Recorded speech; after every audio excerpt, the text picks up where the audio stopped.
கடன் பிரச்சனைக்காக வந்து இருக்கிற பிள்ளைகளுக்கு அந்த கடனை அடைக்கிறதுக்கு உண்டான அற்புதத்தின் வார்த்தை வரும். வியாதியோடு இருக்கிற பிள்ளைகளுக்கு வியாதியிலிருந்து சுகத்தை பெற்றுக்கொள்கிற வார்த்தை வரும்.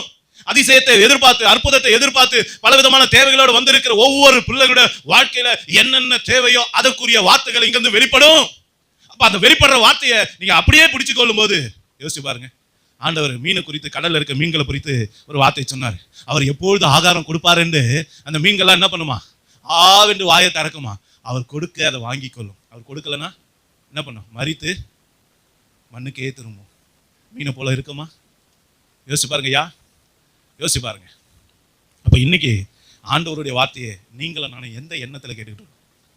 எப்படிப்பட்ட சிந்தையோட கேட்டுக்கிட்டு இருக்கோம்? யோசிச்சு பாருங்க. இது ஆண்டவருடைய வார்த்தை, நம்மை ஆசீர்வதிப்பதற்காக பரத்திலிருந்து கத்தர் கொடுத்த வார்த்தை.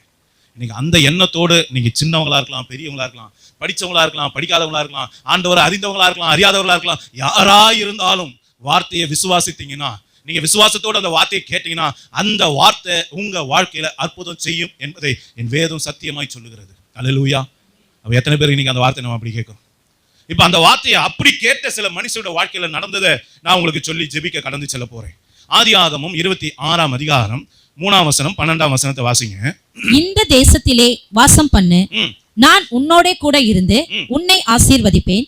நான் உனக்கும் உன் சந்ததிக்கும் இந்த தேசங்கள் யாவையும் தந்து உன் தகப்பனாகிய ஆபிரகாமுக்கு நான் இட்ட ஆணையை நிறைவேற்றுவேன். ஆமென். 1ஆம் வசனத்தை வாசிங்க. இப்போ இந்த வாக்குத்தத்தத்தை கொடுக்கும்போது அவனுடைய சூழ்நிலை என்ன பாருங்க. அந்த அதிகாரத்தோட 1ஆம் வசனம், ஆபிரகாமின் நாட்களில் உண்டான பஞ்சத்தை அல்லாமல் பின்னும் ஒரு பஞ்சம் தேசத்தில் உண்டாயிற்று. ஆமென். நல்ல கவனிங்க. பஞ்சகாலம் எந்த தேசத்துல, அவன் எந்த தேசத்துல இருக்கிறானோ அந்த தேசத்துல தான் பஞ்சம். நல்லா கவனிங்க.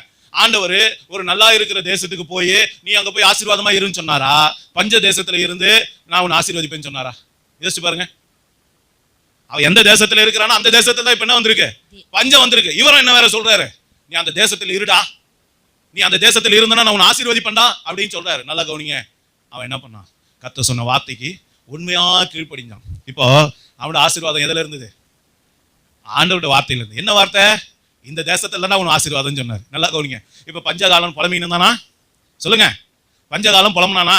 அழுதானா? சோறு இல்ல, கஞ்சி இல்லைன்னு சொல்லிட்டு அப்படியே கொஞ்சம் எட்டி பக்கத்து ஊருக்கு போய் எல்லாம் போய் வாங்கிட்டு வர போனானா? இல்லவே இல்லை. என்ன பண்ணானா? 12ஆம் வசனம் வாசிங்க. ஈசாக்கு அந்த தேசத்தில் விதை விதைத்தான். ஆமா. கர்த்தர் அவனை ஆசீர்வதித்ததினால் அந்த வருஷத்தில் 100 மடங்கு பலன் அடைந்தான். ஆமா. நல்லா கவனிங்க. எனக்கு இந்த வார்த்தை தான் கொடுத்தாரு. இந்த தேசத்துல இருடா நான் உன்னை ஆசீர்வதிப்பேன்னு சொன்னாரு. நான் இங்க புல்ல போட்டா கூட புல்ல வேலையை செய்ய அவரால முடியும். ஏன்னா அவர் எனக்கு வார்த்தையை கொடுத்துட்டாரு. அந்த வார்த்தையை நான் நம்புறேன், அதை விசுவாசிக்கிறேன். அது என் வாழ்க்கையில அற்புதத்தை செய்யும்.